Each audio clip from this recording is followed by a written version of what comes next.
Oh, tidak ada tanggapan khusus karena itu kan proses internal. Ya, kita lihat aja seperti apa. Gitu ya, makasih. Untuk menghormati paripurna adalah forum tertinggi untuk menyampaikan suara-suara rakyat yang sudah bosan dan muak atas pemaksaan Formula E di Jakarta. Terima kasih pimpinan. Halo, berjumpa kembali di channel Redaksi Jurnal. Dukung PSI dan PDIP mengenai interpelasi Ferdinand Hutahian, kita lihat Anies jujur atau pembohong, ditulis oleh tim Redaksi Jurnal dari berbagai sumber. Pegiat media sosial Ferdinand Hutahian memberikan semangat kepada Partai Solidaritas Indonesia atau PSI dan Partai Demokrasi Indonesia Perjuangan mengenai penyelenggaraan Formula E. Pasalnya PSI dan PDIP akan mengikuti rapat paripurna mengenai penjelasan lisan dan hak bertanya atau interpelasi. Melansir dari Galamedia, rapat paripurna itu akan diselenggarakan oleh Badan Musyawarah DPRD DKI Jakarta dan akan digelar pada Selasa 28 September 2021. Ferdinand Hutahian pun berharap bahwa publik bisa tahu sikap dan pandangan partai-partai kepada Gubernur DKI Jakarta Anies Baswedan. Hal tersebut disampaikan Ferdinand Hutahian dalam akun media sosial Twitternya @ferdinandhayan3 pada Senin 27 September 2021. Kata Ferdinand, selamat berjuang PSI dan PDIP. Meski kita duga di paripurna akan mentok, tapi setidaknya publik akan tahu sikap dan pandangan partai-partai. Mantan politisi Partai Demokrat ini juga menyatakan bahwa dengan diadakannya rapat paripurna tersebut akan membuat masyarakat melihat partai apa saja yang melindungi dugaan penyimpangan dan Formula E yang dilakukan oleh Anies Baswedan. Ia juga mengatakan bahwa masyarakat akan melihat kebenaran Gubernur DKI Jakarta Anies Baswedan, apakah dirinya memang jujur atau tidak. Kata Ferdinand, pihaknya akan melihat partai apa saja yang melindungi dugaan penyimpangan, dan ia akan lihat apakah Gubernur Jakarta memang pembohong atau jujur. Selain itu, ia juga berharap bahwa PSI dan PDIP bisa menyampaikan pernyataannya dengan tegas dan juga keras terkait dana Formula E tersebut.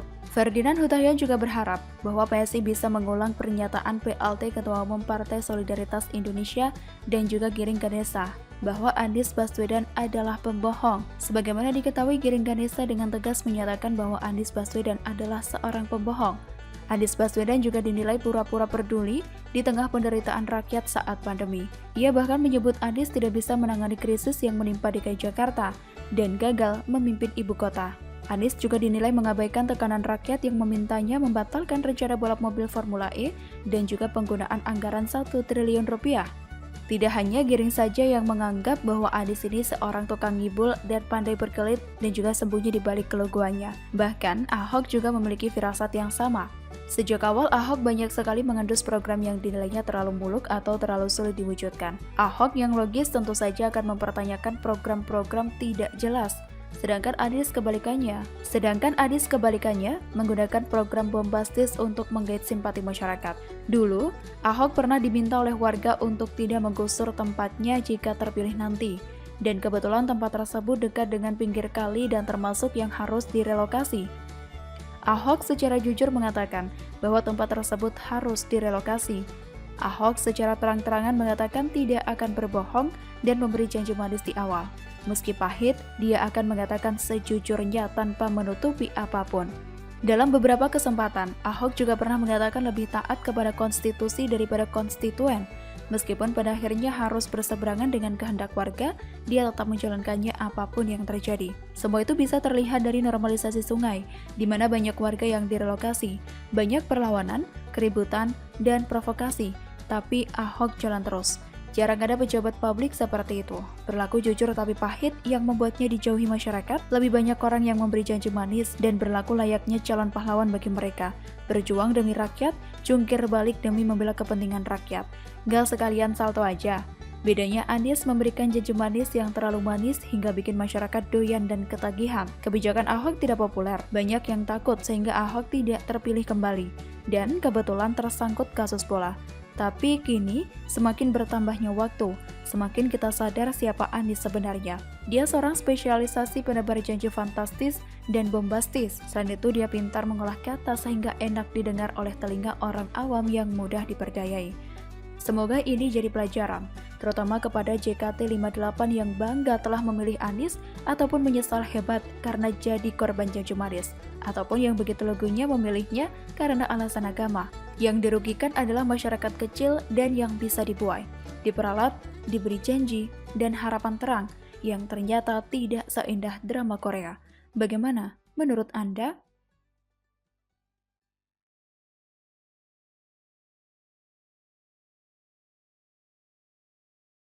Bukti nyata jurang kehancuran itu adalah persis di depan mata.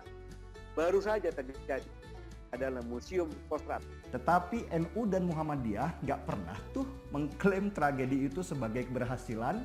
Malah banyak di antara mereka yang melihat itu sebagai tragedi kemanusiaan. Malah saya rasa kalau melihat sifat pengecut kelompok-kelompok itu, bisa jadi saat pemberontakan PKI mereka itu sembunyi karena takut atau malah jadi pengkhianat itu sendiri. Halo, berjumpa kembali di channel Redaksi Jurnal.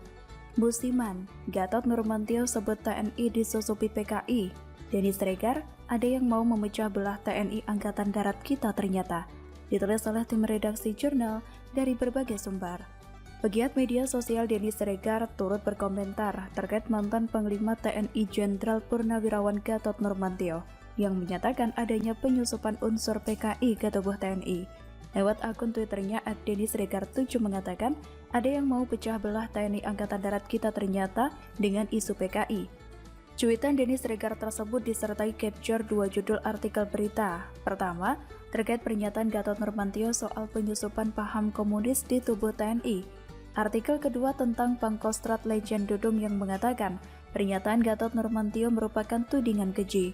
Diberitakan oleh tribunnews.com, Gatot Nurmantio menyampaikan indikasi adanya penyusupan kembali pendukung PKI ke tubuh TNI. Pernyataan itu disampaikan dalam sebuah acara diskusi webinar bertajuk TNI versus PKI pada Minggu 26 September 2021. Dalam diskusi tersebut, mantan Panglima TNI Jenderal TNI Purnawirawan Gatot Nurmantio menduga adanya penyusupan kembali pendukung PKI ke tubuh TNI. Indikasi itu dibuktikan dengan diputarkannya video pendek dengan menggambarkan hilangnya sejumlah bukti-bukti penumpasan G30 SPKI di Museum Dharma Bakti di markas Kostrad. Dalam keterangan tertulis Kapen Kostrad Kolonel Infantri Haryantana disebutkan dalam diskusi yang digelar secara daring tersebut diputar sebuah klip video pendek yang memperlihatkan Museum Dharma Bakti di markas Komando Cadangan Strategis Angkatan Darat atau Kostrad di kawasan Gambir, Jakarta Pusat. Museum itu disebut berada di bekas ruang kerja Panglima Kostrad atau Pangkostrat Maijen Soeharto ketika peristiwa G30 SPKI terjadi.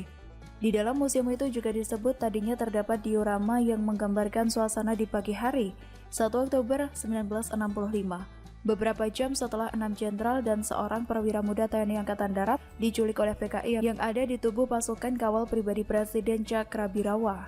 Adegan yang digambarkan itu disebut merupakan saat Maijen Soeharto menerima laporan dari Komandan Resimen Para Komando Angkatan Darat atau RPKAD, Kolonel Sarwo Edi Wibowo. Sementara Menteri atau Panglima TNI Angkatan Darat Jenderal A.H. Nasution Jenderal A.H. Nasution yang selamat dari upaya penculikan PKI beberapa jam sebelumnya juga disebut duduk tidak jauh dari Soeharto dan Sarwo Edi. Dalam ruang kerja Pak Harto juga disebutkan ada patung Pak Harto, Pak Sarwo Edi, dan Pak Nasution yang menggambarkan saat kritis atau setelah penculikan 6 Jenderal TNI Angkatan Darat dan rencana menyelamatkan negara dari pengkhianatan PKI, sekaligus peran utama Panglima Angkatan Darat, Pangkostrat, dan Resimen Parakou yang kini menjadi Kopassus. Oleh karena itu, Haryantana menyatakan bahwa tidak benar Kostrad mempunyai ide untuk membongkar patung Pak Harto, Pak Sarwo Edi, dan Pak Nasution yang ada dalam ruang kerja Pak Harto di Museum Dharma Bakti di markas Kostrad. Haryantana dalam keterangan tertulisnya pada Senin 27 September 2021 dilansir dari artikel tribunnews.com mengatakan bahwa pembongkaran patung-patung tersebut atas keinginan dan ide Letnan Jenderal TNI Purnawirawan Asmin Yusri Nasution. Karena pada saat menjabat menjadi Pangkostrat pada periode 9 Agustus 2011 sampai dengan 13 Maret 2012, beliau yang membuat ide untuk pembuatan patung-patung tersebut. Letnan Jenderal TNI Purnawirawan Asmin Yusri Nasution, kata dia, meminta untuk patung-patung yang telah dibuatnya untuk dibongkar demi ketenangan lahir dan batin, sehingga pihak Kostrad mempersilahkan. Ia menegaskan bahwa tidak benar Kostrad menghilangkan patung sejarah atau penumpasan G30 SPKI. Pembongkaran patung-patung tersebut, kata dia, murni keinginan Letnan Jenderal TNI Purnawirawan Asmin Yusri Nasution sebagai pembuat ide. Keterangan tertulis di atas kiranya sudah cukup menjelaskan misteri diorama yang hilang. Tapi tetap menarik mengapa Jenderal Purnawirawan Gatot Nurmantio masih mempersoalkan hilangnya diorama tersebut dengan isu PKI di tubuh TNI. Mantan Panglima Jenderal Purnawirawan Gatot Nurmantio memang salah satu sosok yang cukup mendapat tempat di kelompok tersebut. Tujuannya sudah pasti untuk 2024. Sebagai mantan Panglima dan memiliki jaringan tentu menjadi salah satu pertimbangan. Kendati nama yang bersangkutan sama sekali tidak masuk dalam bursa capres pilihan konstituen pada lembaga survei. Bagi saya, mantan Panglima ini sudah habis. Momentum terbaiknya sudah lewat. Partai politik juga tak ada yang tertarik. Mungkin oleh sebagian dari mereka dianggapnya cacat produksi. Maka oleh Jokowi 4 bulan sebelum masa pergantian Panglima diganti oleh Jenderal Hadi Cahyanto. Jadi kesimpulannya, isu PKI yang Jenderal Purnawirawan Gatot Nurmantio lempar hanya musiman saja. Sama sekali tidak akan berpengaruh apa-apa. Dalam singkat waktu juga lenyap. Kadang orang yang pernah di atas panggung dengan sorot lampu gemerlap rindu di masa itu. Tapi sayang hanya sebatas kenangan, serupa senja yang berdamai dengan malam. Bagaimana menurut Anda?